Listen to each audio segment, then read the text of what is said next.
Welcome back, YouTube family.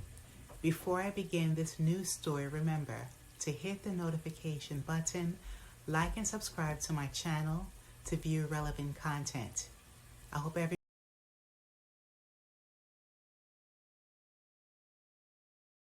is having a wonderful day. Here's another story about an employee participating in a different type of fraud.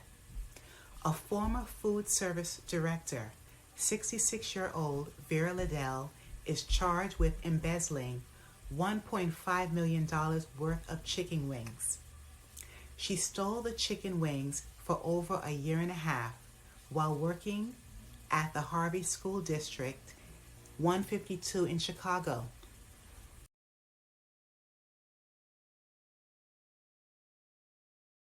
According to online reports, Vera Liddell began this robbery during the pandemic in 2020.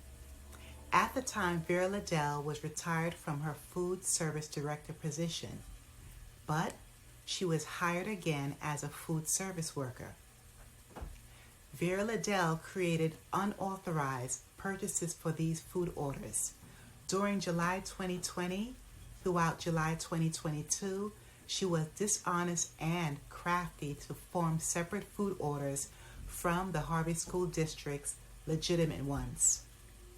Investigators discovered that Vera Liddell ordered 11,000 cases of chicken wings from Gordon Food Service, GFS, which provides for that school.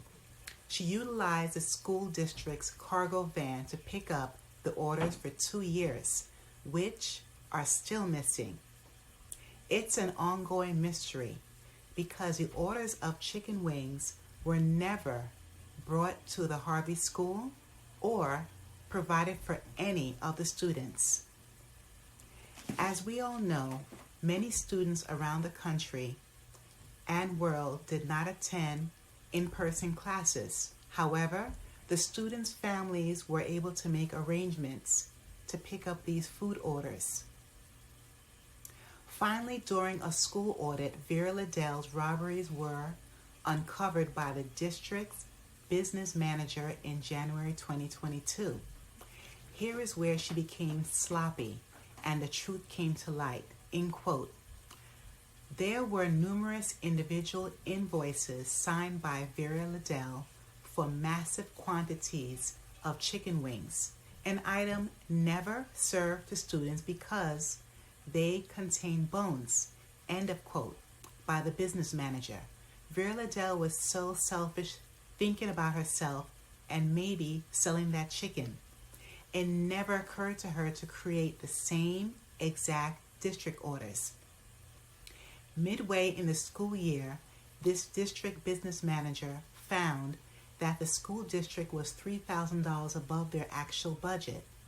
Interestingly enough, the Harvey School District superintendent avoided speaking about the scandal or presenting themselves to the media. Vera Liddell was employed for about a decade in her district. Her next court date is February 22nd. YouTube family, this news story hits so close to home for me. I've worked in 3 school districts, and I kid you not, especially in urban lower to middle income neighborhoods, many of the food service workers or cafeteria staff act like the suit man in the Seinfield comedy series. No disrespect at all to the Jewish community. I have been living in a predominantly Jewish community for over 10 years, so let's not go there. In the Seinfield episodes, whenever the characters purchase soup and ask for anything extra, like a cup more of soup or a piece of bread, the soup man would yell and scare the living daylights out of them. It was hilarious. Years ago, the soup man venue existed. It was located on West 56th Street near 8th Avenue in New York City. Back to this story. During my years as an educator, if I had a student who arrived to school late, even a few minutes, and attempted to get breakfast, lo and behold, many food service workers in the cafeteria even the head person in charge would turn that child away and say no. To be honest, most of the children were Black and Latino. The food service staff were the same race.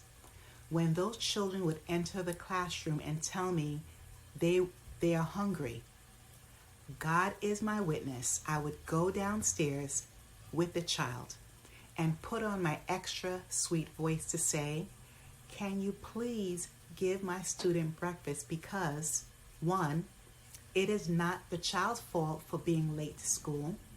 Two, there is an abundance of food left over which should be utilized for students. Three, I have told their parents to send their child or children to school before 8 a.m., but they continue not to listen.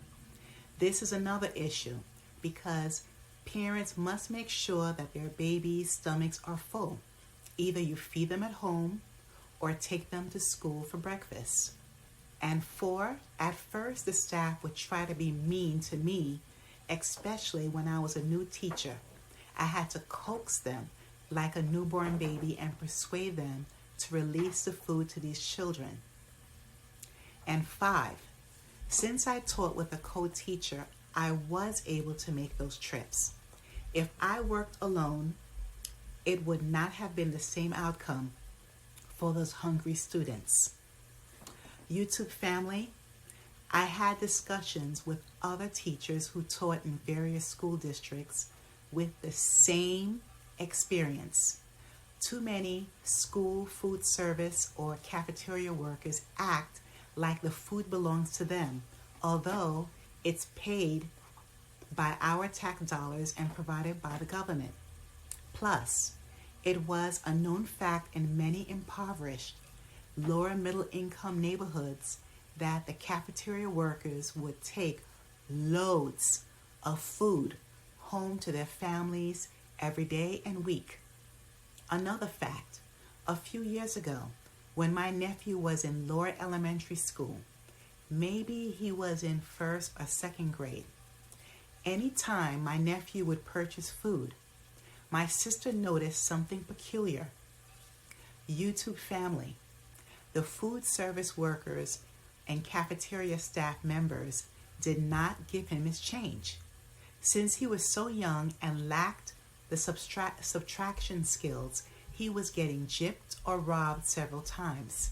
That is, until my sister spoke with the school administrators. I'm not saying all food service workers or school cafeteria staff are at fault. Some workers have care and compassion needed for all children. They will give more children food and allow them to receive items even if they were supposed to pay. But there are numerous school staff who are not looking out for the best interests of the children. It's very sad to have seen these incidents, and I believe no one ought to be hungry, especially in this great country, America.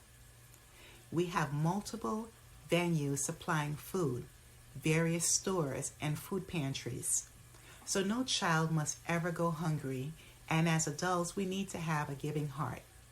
YouTube family, if I begin to tell you the experiences that I've had with some parents buying name brand and expensive clothing when they couldn't afford it, buying sneakers, bags, hair, nails, etc. for themselves and claiming not to have money for cereal, for food to make a sandwich, for necessary school supplies like notebooks and pencils, I would be chatting until the break of dawn. You hear me? I'm not talking about a long list of school supplies, just the basics. Please leave your comments below. I would love to hear from you. And remember to hit the notification button, like and subscribe to my channel. Thanks